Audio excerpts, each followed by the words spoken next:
We have an intrusion on the database server. Track it. Firewall active. Initiating isolation sequence. This is exactly why we simulate these attacks. We found the weakness here in the network traffic before any criminal could exploit it.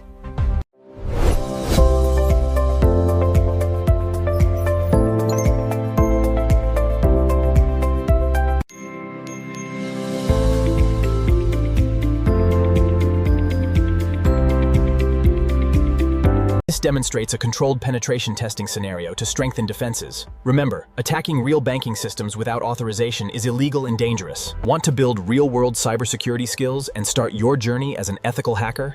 Start learning today. Build the skills to defend tomorrow.